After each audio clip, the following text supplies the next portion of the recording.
Tens la paraula el professor Costa per fer els comentaris amb el temps.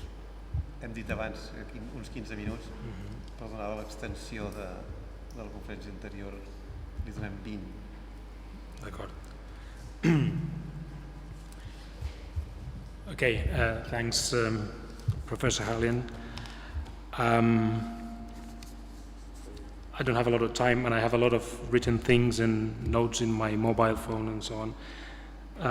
But I think you started my work in your last remarks, and I may be able to cut it short at the beginning, because I understand that you sort of recognize the fundamental challenges of your position. So I'm going to try and help you reject it altogether, because you know it's wrong already. I'm going to give you some arguments to convince you or help you reach the final conclusion. I think there's something about your conception of a constitutional democracy. And the point here is that you emphasize this sort of communality, or your view of the constitution of something that has substance rather than only like some legal text and formal rules. So I think that that view, if you are like attached to that view, then that's enters into contradiction with your arguments about secession. I'm going to try and make a funny line here. It's just, I mean, if you think that there's a deep structure, or a sense of community, a sense of shared commitment embodied in a constitution, then you understand a political community like a marriage, right? And secession would be like divorce. I think this is a very common comparison, and it's very commonly rejected, but I'm going to use it in a different way. I would argue that in your view of constitutionalism, a constitution without legitimacy is like a marriage without love. And if we have a marriage without love, then we don't ask the couple to negotiate the terms, and we don't give any of the partners veto over divorce. It's just unilateral, right? When we accept divorce because there's no sense of common purpose anymore, then we don't ask both to agree to divorce, because then if we ask mutual consent for divorce, we're sort of adopting a wrong view of the purpose of the marriage itself, right? If there's no love, there's no point in forcing the people to live together, right? So if there's no sense of community, what's the point of forcing people to live together? And specifically, why gives one of the partners the ability to reject or block the other from leaving? Again, I think these statements are maybe controversial, they can be disputed in many ways, but I think your view of constitutionalism leads you to this sort of position, right? And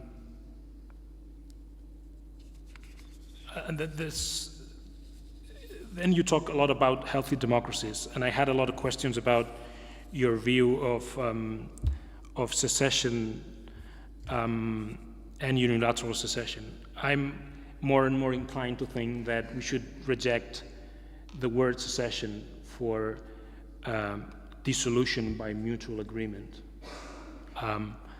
I tend to say that the process in Scotland, like 3 years ago or 2 years and a half, that was not a case of secession. If it had occurred, it would not be a case of secession. that would be like a dissolution of a union by mutual agreement, but that's not a secession in the morally and politically relevant sense. So you say that we're basically bound to deal with orderly dissolution or violent disintegration. I think I don't buy that distinction. I think there's orderly dissolution. We should reject it as secession. I mean, if we agree on everything, on the terms of the separation, then it's no big deal. It's no big deal anymore, philosophically, politically. But the other option is not violent disintegration. I mean, in Western societies, in healthy democracies or not so healthy democracies, we've come to a point where, like, political scientists would say that there's never violence or there's never war in developed countries. So I think we're in a position to say that in reasonably developed countries, there has to be, or there is a lot of room for managing these conflicts in a peaceful way, even though they are not negotiated or agreed, just by abiding by the principle of prohibition of the use of force, right? So if the use of force is ruled out altogether, like the international law, for example, would prescribe, then if we abide by the principle that no violence is ever justified, we can still have a lot of disagreements and we can manage situations politically without demanding that there is an agreement.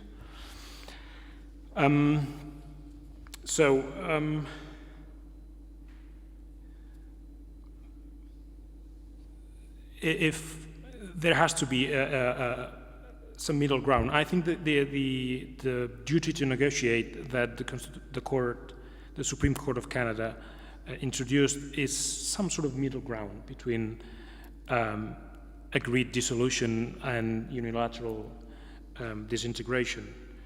But I'm comfortable with your understanding of the duty to negotiate. I think the duty to negotiate is based on some opposing right to something, right?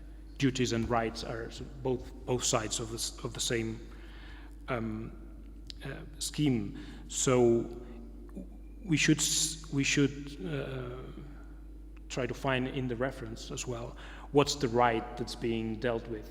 What's the right that motivates this duty to negotiate? And I think in one of your paragraphs here of the Quebec reference, you say the other provinces and the federal government cannot deny the right of the government of Quebec to pursue secession. And I would say that's different from the right to propose secession. The right to pursue secession is not exactly the right to propose secession. And you put a lot of emphasis on the right to having the right to propose, but then the right of the other side to reject. But I think what it says that there is a fundamental right to pursue secession. There's something more to that. And it says that there is no right to self-determination to dictate the terms of a proposed secession. But I think this argument about self-determination should be sort of independent from the right that is coupled with the duty to negotiate. I think this paragraph is sort of a little bit detached from the core argument about the duty to negotiate. But that would be probably a too technical discussion to get into.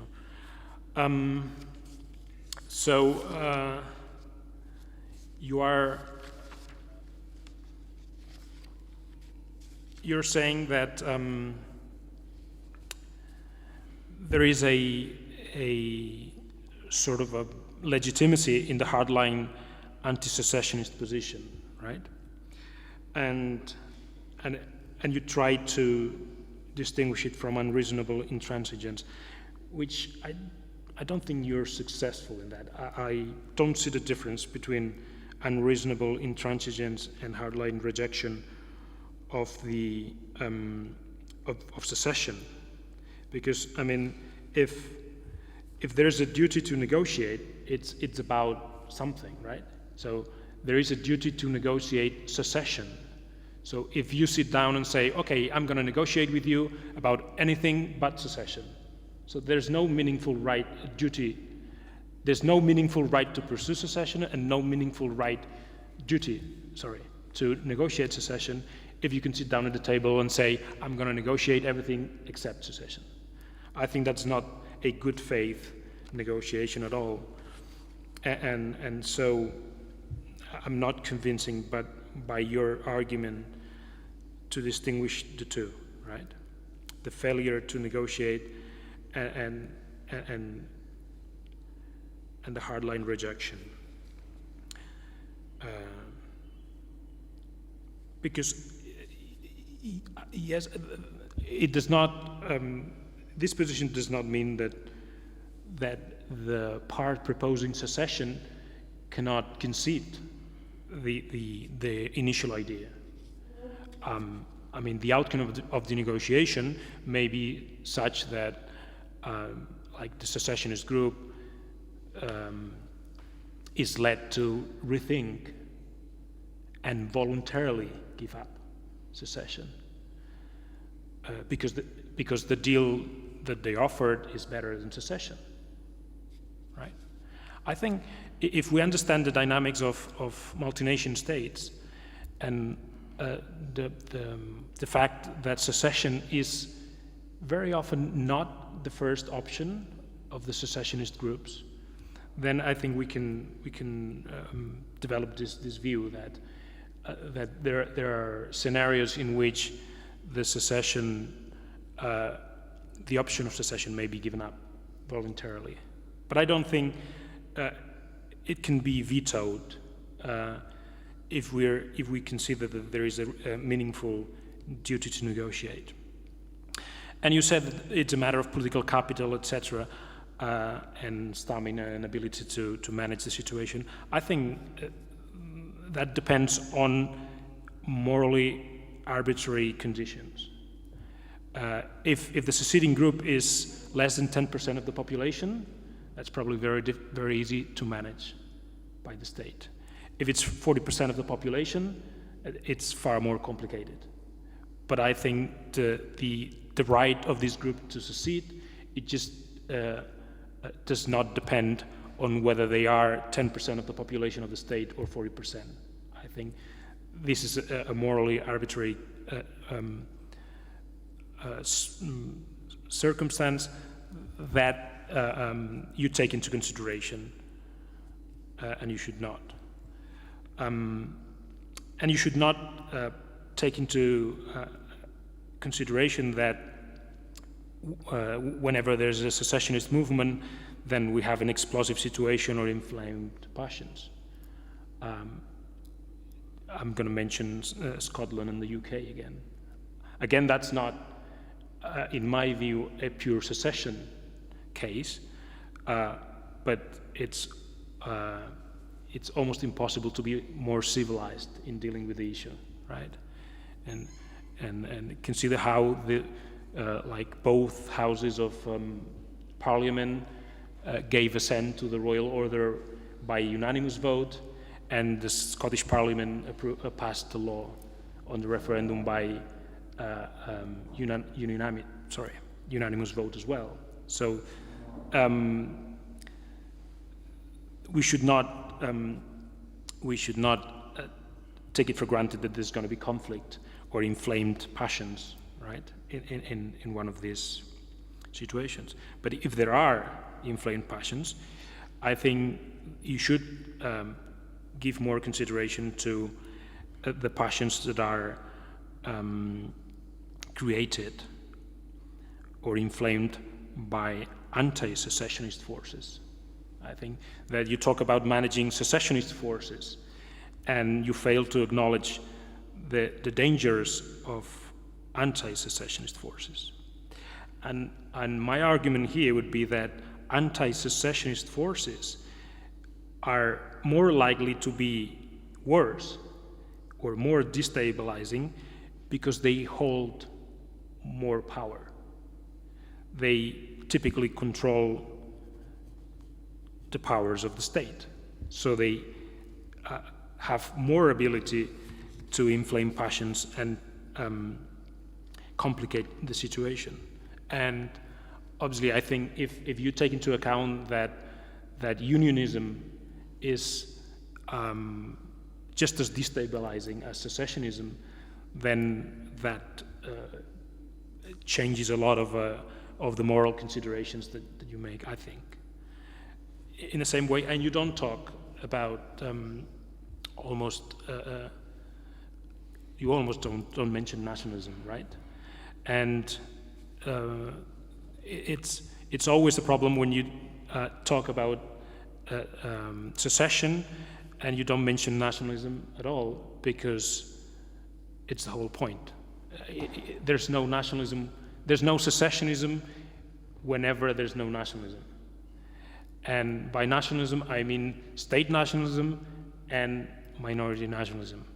If you only consider minority nationalism, you don't get the picture either. You need to consider state nationalism as well, state nation building, state unionism as a form of nationalism, and how this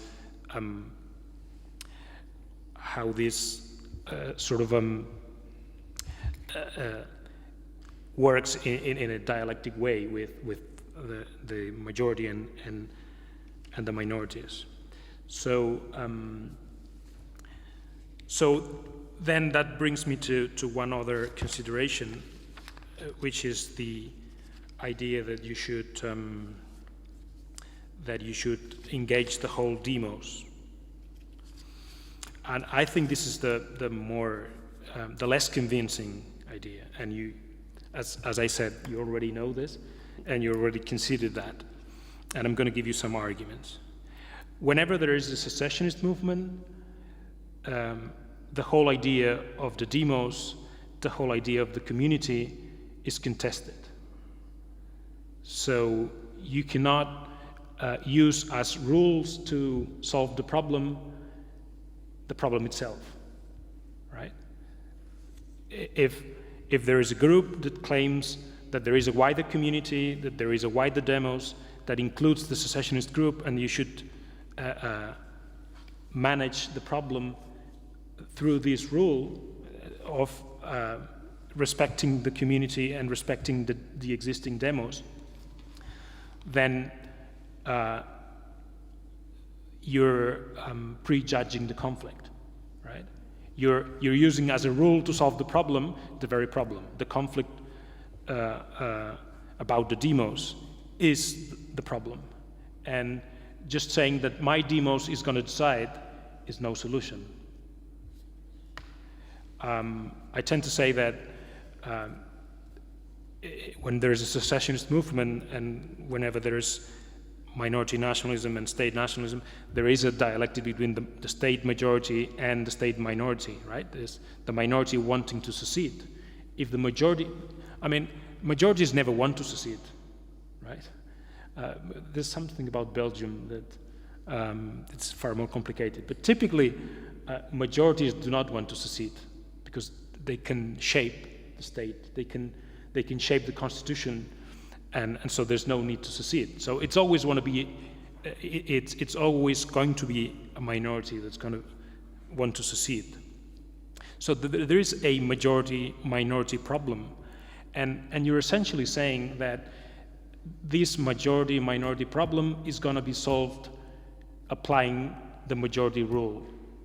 I think this is non-starter, because the majority rule is the problem, is not the solution. And it can be even worse, because you say that secession has to go through the constitutional amendment process, right?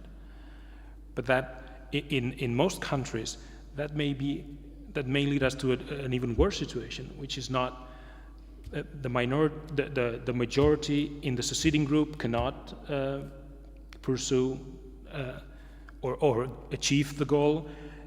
The majority in a statewide demos may be willing to accept secession, but the constitutional amendment process may give veto to a minority in the statewide demos. So I think this is even worse than giving the veto to the majority. I'm almost finished with time. Just to mention that when you say that there should be some equality of the positions, you fail to give equality to the different groups. When you decide that the existing demos, that the statewide demos is the forum to discuss this, you're privileging the group defending that demos. So you're not being consistent with your principle of giving equal status to all positions. And that's it. Thanks. Thank you, Professor Costa. Before opening the floor for suggestions and comments, if you want, you have 3 minutes to comment the comments. Okay, 3 minutes. 5 minutes. We can negotiate. Well, we'll try and do it quickly. First, a couple of things. I didn't mention nationalism, but I certainly have written about it in the context of secession. It's just because of constraints of time, I wanted to give an overview, a nice abstract view that allowed sort of a Swiss cheese view where you could point out all the holes if you wanted to. In terms of your various points, let me just work through them quickly. The first one about using the marriage-divorce view. There can be no constitutions without legitimacy is the same as marriage without love. I have difficulties with that marriage-divorce view. I don't see political association, civic association on the same terms as intimate human relations. We do get along with people we hate. There are people in governments that hate one another, yet they do manage to cooperate. I don't think the idea of love legitimacy works. I don't think the proximity, I think there's an issue with proximity. It's a philosophical issue, though, and we can discuss that later, perhaps. However, I think the idea of love does work in capturing the idea of common purpose, and common purpose can exist whether you love the other person or not. People do stay together for the kids, so to speak. However, let's move on. You wish to reject the dichotomy between orderly dissolution and secession that I posed, and that we should not worry about war and violence. Peaceful secession is available providing that both sides abide by the principle against the use of force. Well, that requires an agreement between two opposing sides. Good luck at that, who are already opposed. That doesn't also ensure that individuals undertake violent terrorist actions to oppose. You suggest in that the middle ground is the duty to negotiate, and then you cite the Quebec secession reference talking about it's based on an opposing right, that you cannot have a negotiation, or that a proposal is not pursuing secession. I take issue with that in the sense that if you come to the table and you say pursuing secession means you're going to accept secession, it's just a question of working out the details. The court has not said that. How do you account for what the court says when the court says you can have both rights? That is, the right to, you have a negotiation process where one party says we want to negotiate and the other says no, and you see what comes of it. That's the whole point of a negotiation. The idea that, I think what the court is saying is that you may come to the table, Quebec, and I'll use Quebec as the example, You may come to the table with your own hardline position, but be prepared that you're not going to get your independence. At the same time, it tells the other side, all the other provinces and all the other people, these people are not happy. You have done something that made them not happy. Now is the time to talk it out. That is my view in terms of the duty to negotiate. When I talk about hard line and so on, what I'm saying is not simply no autonomy, no secession, no sovereignty, nothing. What I'm saying is that by virtue of the duty to negotiate, this notion of a constitutionalized secession is forcing the parties to realize that there is a problem and they have to talk it out. Many years ago, I don't know if it's the case in Spain, but certainly in Canada, go back to your divorce analogy, before the parties were allowed to divorce, they had to go to a mediator and they had to talk out their problems to see if that might help. And I think that's what the court is getting at here. An independence vote means, as you well said, and I agree, that there is something wrong with the way that people are being treated in a region. And they need to get that out, they need to ventilate it, and they need to make it express. And I think what the duty to negotiate achieves is bringing that to the table, putting that on the table, which is why, in terms of my view of a duty to negotiate, when I say everything else is on the table, it's just not a throwaway line. It means, what are the problems? Why have you come to this point thinking that you can no longer live with the rest of us? What makes us so horrible and ugly to you? Why don't you love us anymore? Your next point, in terms of trying to convince me regarding, let me see how I can condense this into 1 minute's worth. In the comments following, where you focus on the nature of the demos and my not apparently giving enough credit to one side or the other, I have 2 points to make to that. The first is, at least on a philosophical level, I am quite content if we were to pursue the principle of reduction and say democracy is a form of consent. If two people want to go off and do their own thing, let them, right? The problem with that is that international lawyers and many others would simply say, yeah, but they're not viable. They can't live on their own. How are they going to live on their own? They can't form a state. They shouldn't be allowed to regulate things. The US has this problem in its central Midwest states, such as Montana, talking about the free man or the free sovereign man, where these people enjoy all the benefits of the US state, but they reject state authority. They say, we are a community unto ourselves, we'll do our own thing. Thank you very much. But we'll pay with US dollars and so on. That's not a problem. So my view to that is, yes, I'm quite willing to accept that 10%, 5% in an area, if they say we're done with democracy, or at least this constitutional form of it, and we want to go our own way, fine. But then I would expect, if anyone were to say, no, you can't do that, why can't they? If we're going to just play the democracy game and the consent game, the social contract game, fine. Two people can go off and do their own thing. But I doubt that you'd find many proponents, people who would be willing to allow that to go through. Next, the democracy point. My view was not so much engaging the whole demos. My concern was, how have we defined the demos?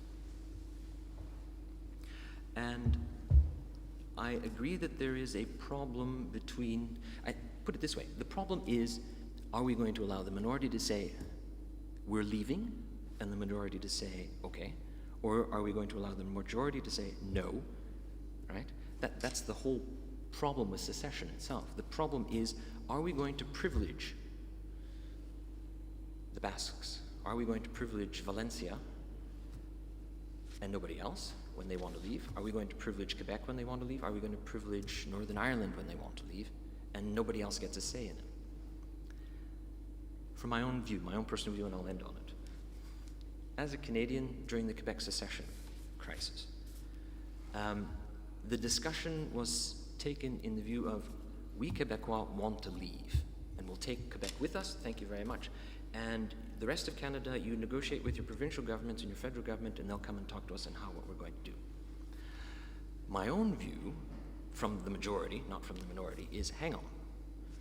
Your leaving Canada affects me. It affects my identity too as a Canadian, as a French-speaking, English-speaking Canadian who sees himself as part of the entire demos, from one coast to the other. Why don't I have a view? Why don't I have a say in that? Why am I not allowed to tell you how much, why you shouldn't go? And so my own view is, and this is where I'm getting at in terms of my problem. It's an external preference. Not even an external preference. It is, if you want to talk identity, it's very personal. My identity includes Quebec. There may be other people, let's say in Spain, whose identity includes Catalonia, who includes all of it. Sometimes it's hard to see. But I think that we simply can't say that we're privileging one group or the other, the minority or the majority. That's my point. We need to rethink what it is, what a democracy is. Thank you. Now, yes, we open the floor for comments and suggestions. Es poden fer les preguntes també en català, en qualsevol idioma, perquè tenim traducció. Sí, davant. My question is a secondary one. It relates to international law and the understanding of the Supreme Court of Canada of the reach of the international law on self-determination as being not applicable to the case of Quebec. I share this interpretation of the international law, but here we have some discussion about it that could lead to the lack of need of constitutionalizing secession. I'll try to explain myself. This interpretation proposes that the restrictions that the general understanding or this understanding of international law doesn't exist. So a people, and not necessarily people that is under a situation of being colonized or being oppressed, any people is covered by the principle of self-determination. Then, since a state, as for example Spain, has signed both the Charter of the UN and both the covenants of the political and civil rights and so on,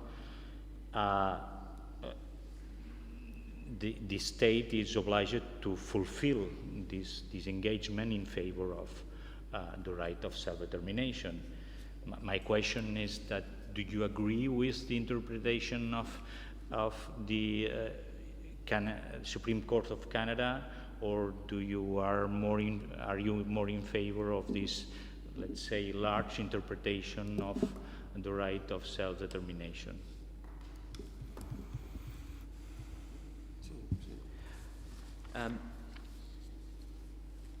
I think the short answer is I agree with the court, because the court points out a critical flaw in public international law.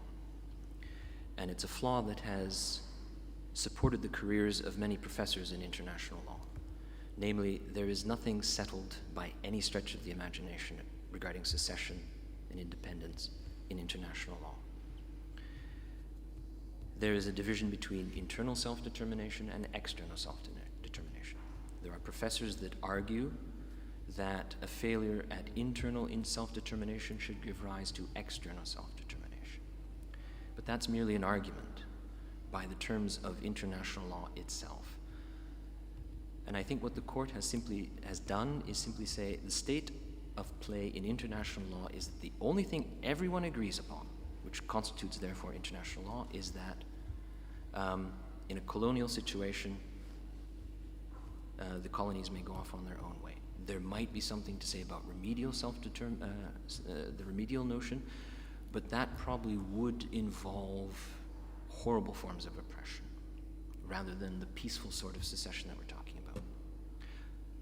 My second point to international law, I think international law has a significant problem, having done some work on it in the terms of secession, and that is that international law doesn't really have a concept of constitution.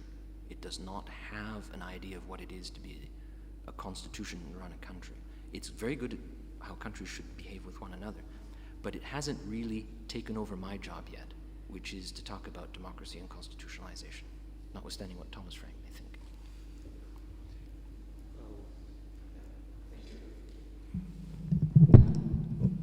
Thank you very much. Okay, so thank you very much. It was very interesting. I read half of the book, so I need to read the other half.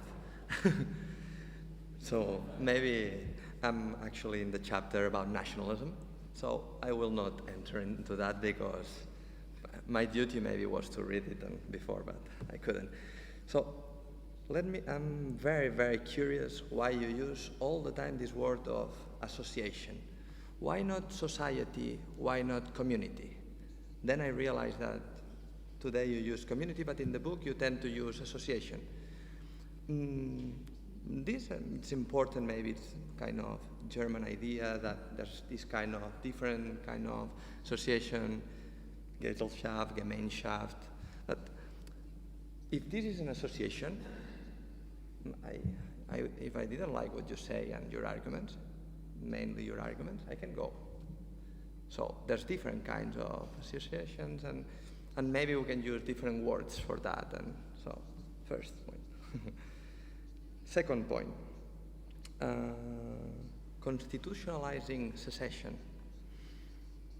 I'm not sure that the title, it's really, when I read the title, I was expecting something else, because I'm not sure that this is constitutionalizing secession. Maybe this is constitutionalizing democratic initiatives. Or not, maybe not. Maybe, because is there any difference if the referendum in Quebec was about the republic, but we won the monarchy of Quebec? Was all the same thing, was all the same approach? Because I believe something is very different from another. And it goes to the point of nationalism. Maybe there's not only one demos, maybe there's a demoi. So I believe there's different kind of initiatives. Constitutionalizing secession, actually it's bringing a secession initiative through a constitutional amending process. And this initiative has to be discussed and has to be delivered, has to be taken seriously almost, you can say. But cannot this be a kind of constitutionalizing trap? Because secession, maybe amending the constitution, is not a thought for secession. Actually, when the constitution makers are thinking about the amending process, it's a process meant for the whole demos and made for questions concerning the whole demos. And I'm not saying that secession doesn't concern the whole state demos, but it has other concerns too, at least. So that's why monarchy yes or monarchy no, that's why it's different. I believe that the Spanish, and let me put the example, I believe the Spanish amending process was thought for the question about monarchy, and then there's a very difficult process to amend the Spanish constitution, because if there was a monarchy or a republic, this was something of a very important consensus all statewide, and then we want to keep this consensus and we don't want to open it easily, because the whole constitution, the text, is built upon this consensus. So maybe we have to differentiate between different democratic initiatives, and maybe we have to look at what kind of amending procedures, because I'm much more comfortable if you understand the right to secede as a kind of a specific amending process, but maybe we cannot put it in the normal, in the standard packet.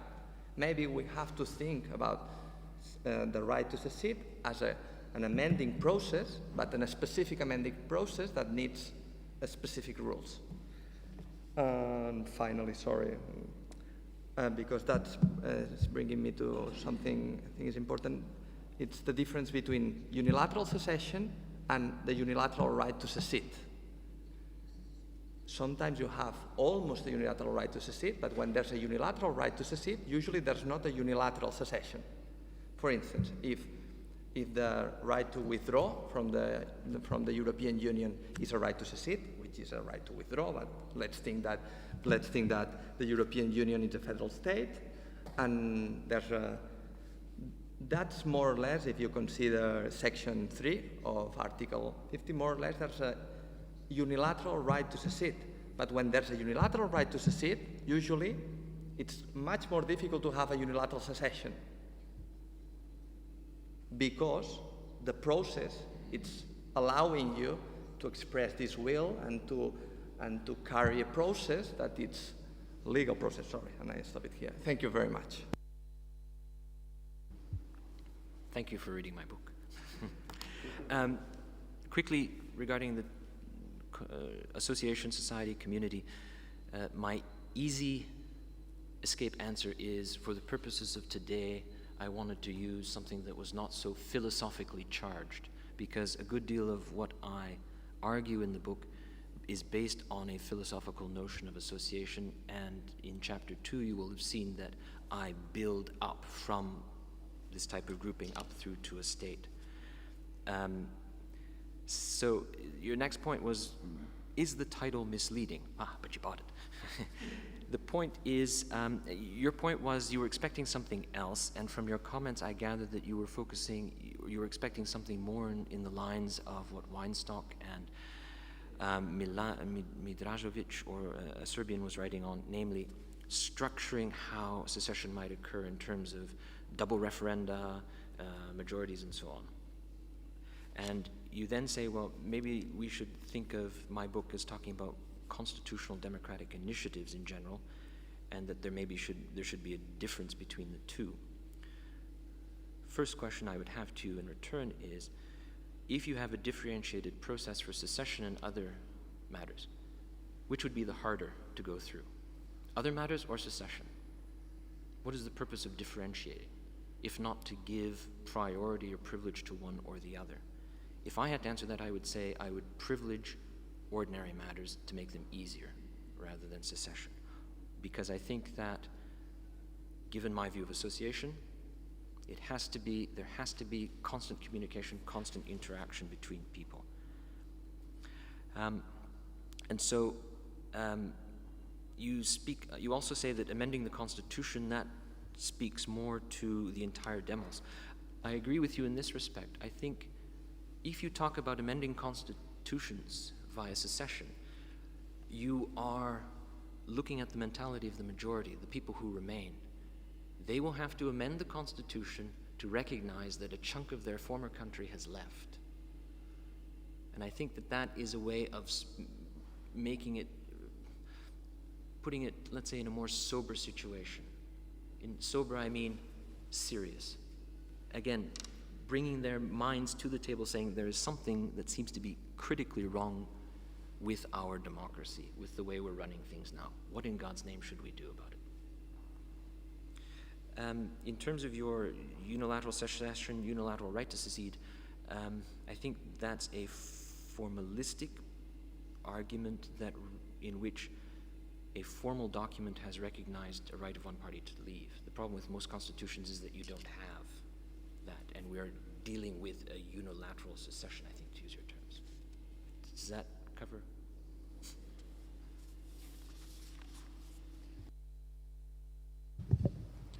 Thank you very much. I really enjoyed the dialogue between Professor Haljan and Professor Costa.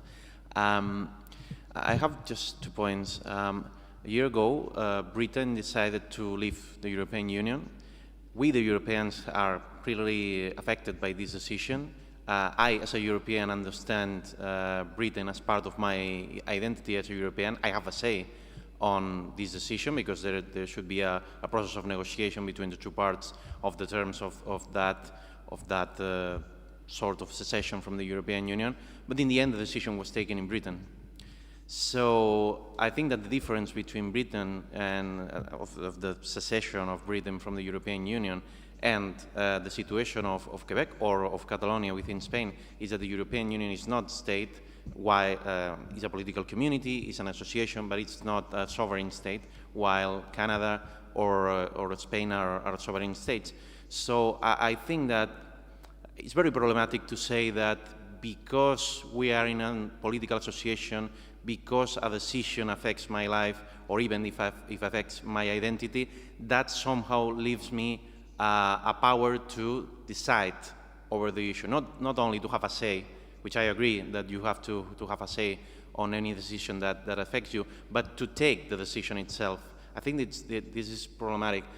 Of course, we can say, a state is a especially deep form of political association, is a way of giving mutually rights and duties. Okay, but most states, especially in Europe, are very difficult to be characterized as associations, even in historical terms. There are different states that can be described as the result of a process of association between different representative governments that somehow decided to join together and create a new state. This is the case of the US, this is probably the case of Canada, but this is not the case of France, this is not the case of Spain, this is not the case of Italy. All these states were the result of wars, conquests, marriages. Why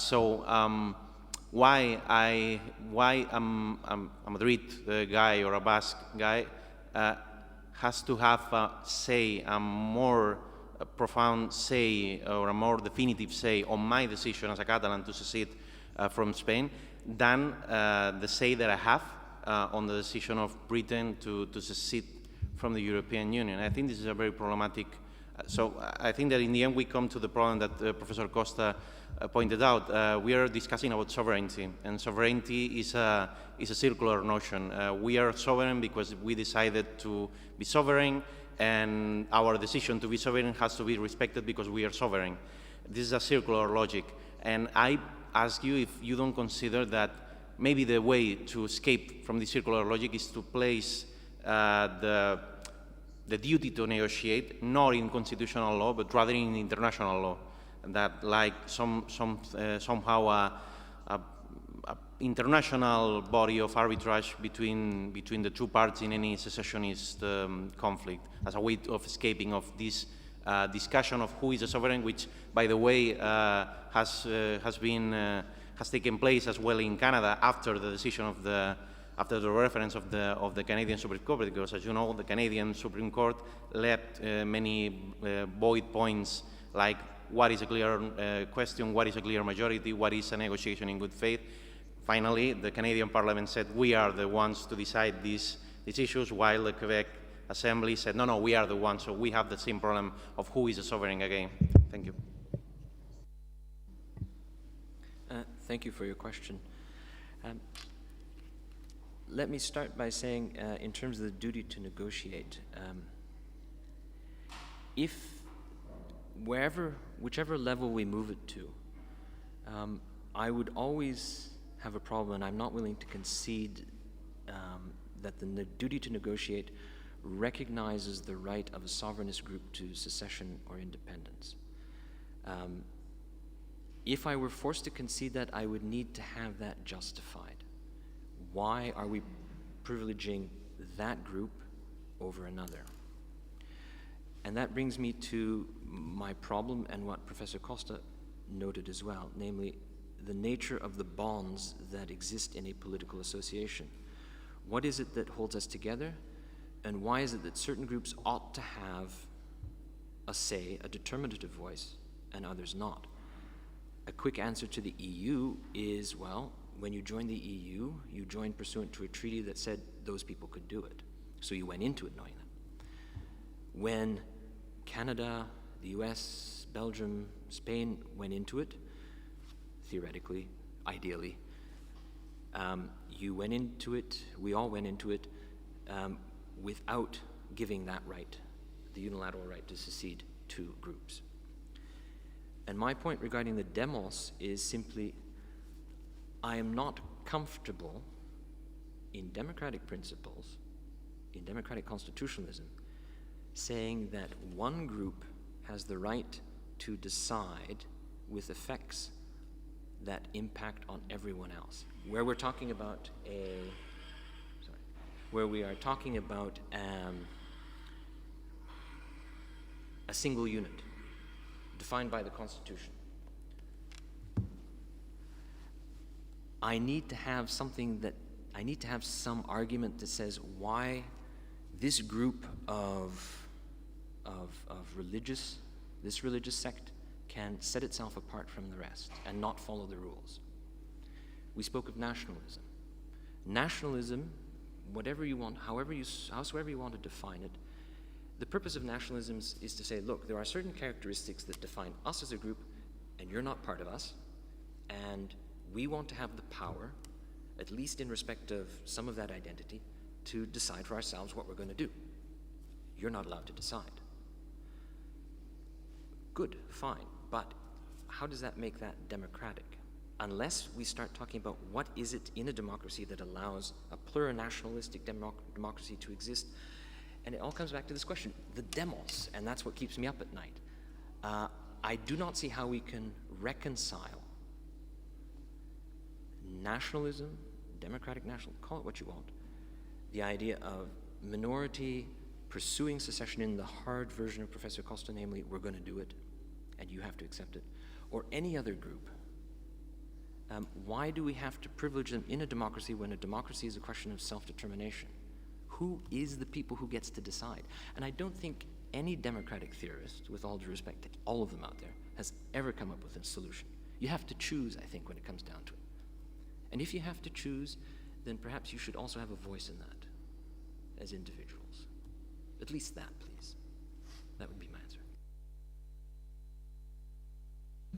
Yeah. Thank you, Professor Haljan, for your talk and for accepting this invitation here at our institute. I really enjoyed your talk. Yeah, my comment is, it's like a continuation of what we were talking about before coming to the conference. So on the causes, or on what underlies a secessionist crisis, what is behind this situation. And I think that in your thought, there is a lack of understanding or acknowledging, from a political scientist point of view, of the events or the context of a secessionist crisis. So, for instance, you are proposing a non-textual reading of the Constitution, which I agree on your argument, but then you are doing, for instance, a very textual reading of the opinion of the Canadian Supreme Court of 98, without acknowledging the importance of the questions posed by the Canadian government to the Supreme Court in the light of what happened before, which were two constitutional crises, a constitutional patriation that has not been signed by Quebec, and another secession referendum in the 80s. So, of course, ideally, the Constitution is something more than a very strict interpretation of a text or whatever, or a very liberal understanding of the Constitution. But when it comes to practice, when it comes to real cases, when you have a secessionist crisis on the table, it's because something happened before, and it's already an exceptional situation, and your understanding of the Constitution is not there anymore in the sense that Professor Costa explained. So I would argue on the necessity of this secessionist clause, or thinking about the secessionist clause in a similar way as Pau did before, as a final or a limit solution, or as an alarm for these specific situations. That in your book you mentioned the nature of a secessionist crisis as a very political moment, as a pouvoir constituant, as a very exceptional situation.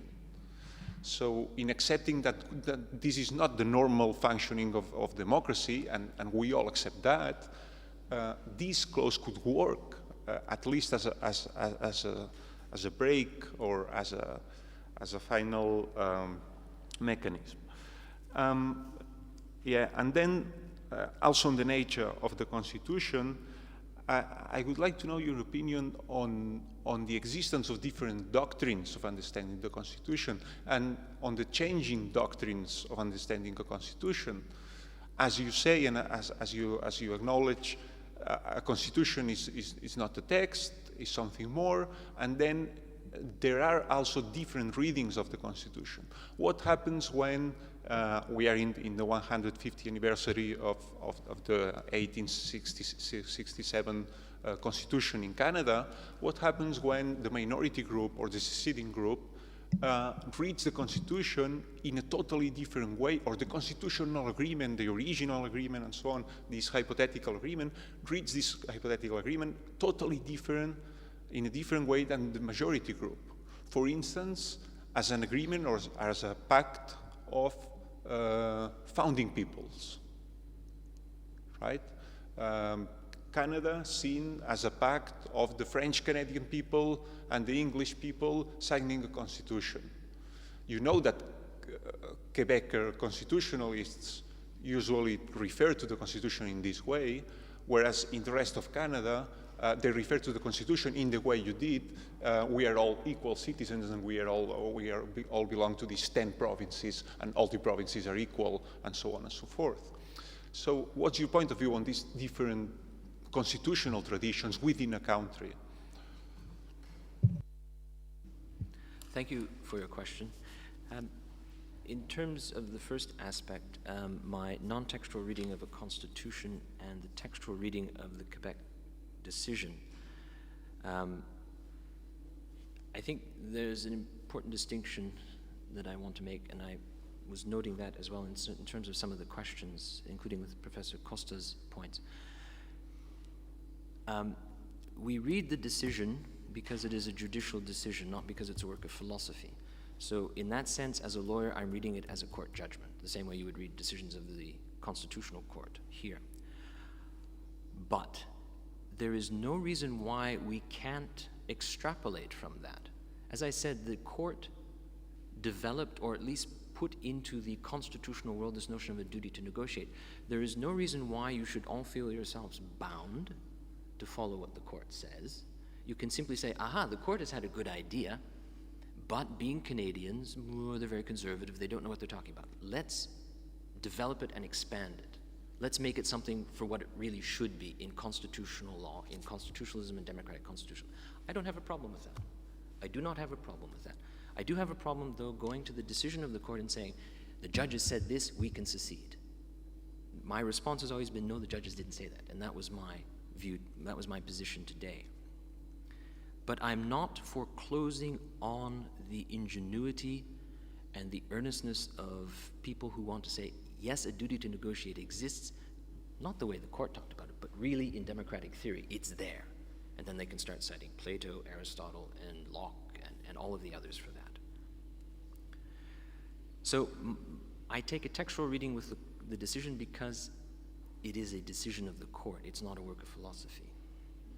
And I think that it's important to see it in its context as a judicial decision. Now, in terms of secession on the table, and maybe we need to review our understanding or revise our understanding of a constitution. One quick side comment, the Belgian constitution has something called the alarm bell procedure, so that when a parliamentary decision that's unfair, driven by one language group, the Flemish or the Walloons, be it as it may, tends to interfere with, or may be seen to interfere with, the rights of the other language group, they can institute something called an alarm bell procedure, and that stops the legislative procedure for a number of days, and both sides then have to come together and talk about it, and discuss it, and see if there's not a way of compromising that.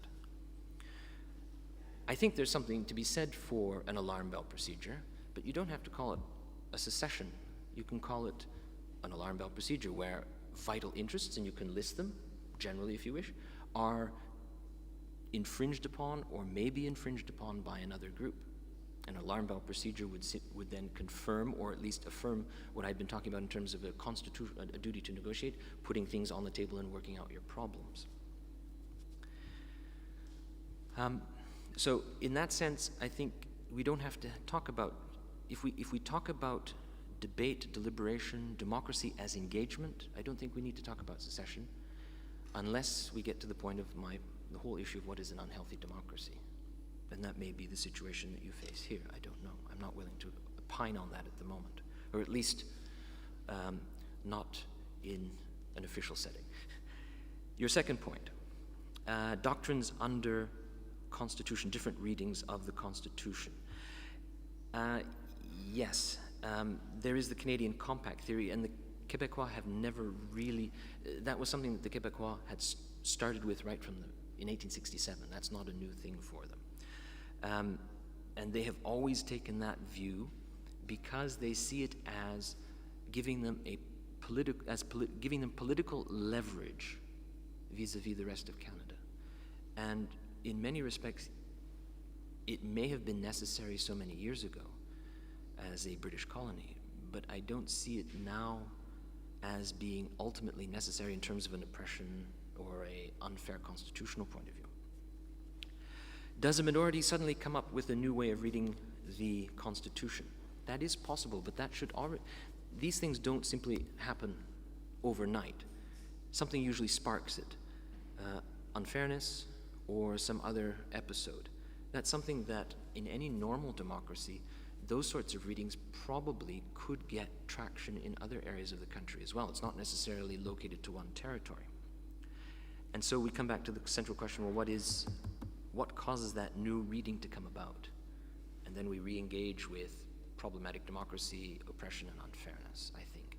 And so different readings, I agree, different constitutions can change. Readings of the Constitution can change. There can be different readings by different groups. If we don't want to restart another half hour's worth of debate on what is the demos and who should decide, I'll end it there by simply saying they do happen, and we just have to find a way of managing it.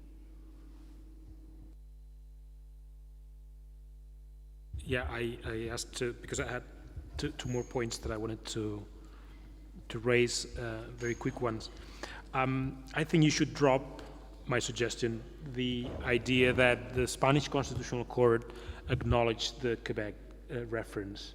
I think in 2014 they cite the Quebec reference just to rule out the right to secede, but nothing else. Just they don't buy anything else. That was my point. And so that's not acknowledging it. That's probably misusing it in a sense. And then I had a point about this healthy democracy. I think this is the crucial question, and I'd like to suggest that you look at it from the point of view of not law, not politics, but legal philosophy and political philosophy, and go back to, for example, I mean, all the social contract theories and so on, but also the idea by Rawls when he says that we only have a duty to obey fair institutions. So in a sense you're saying, and a lot of people are saying, there's no right to secession from a legitimate state, from a fair state, and so from a healthy democracy. And we have to discuss what's a healthy democracy and when that becomes unhealthy. And the whole thing with this idea, I think it's that it leads you to a paradox, which is that if you deny secession from a legitimate and healthy democracy, you become an unhealthy, illegitimate democracy. I think that's the paradox, because there's no way of denying people the political expression, the political mobilization in a democracy without undermining democracy. So I think that's the paradox of these theories that tend to limit or tend to deny secession from a healthy democracy or a legitimate state, and I think that's at the core of your concerns, and I think it has no solution, basically. If we don't find a way to deny people what they want without undermining democracy, then secession ultimately becomes legitimate, because the democracy that denies secession becomes unhealthy. I'll respond quickly. One, with regard to the Spanish Constitutional Court, that was my point, that I don't think they cited it properly and for what it meant. And having read a number of decisions of the court, both in translation and with my passive Spanish, they're worse than my book. They are very hard to make sense of, other than as a very doctrinary approach.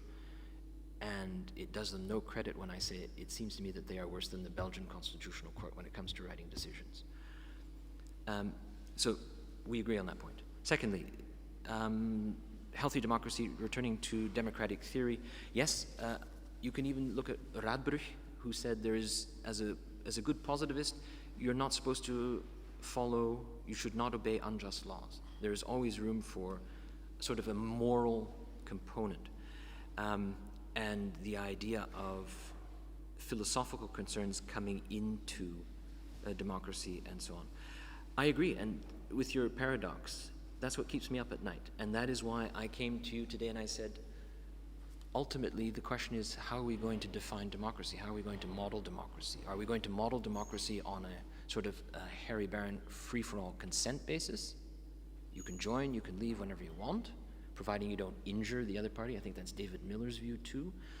Or are we going to say, no, it requires a little bit more, and then we get into this notion of morality. And obviously the question, is it an arbitrary morality? Is it, or how? The questions of right and wrong, justice and so on. Put it simply, I agree that there's a paradox, that's what keeps me up at night, and I hope it funds my career. I want to thank you all for your questions in English. I don't know, are there any other questions? I'd invite anyone.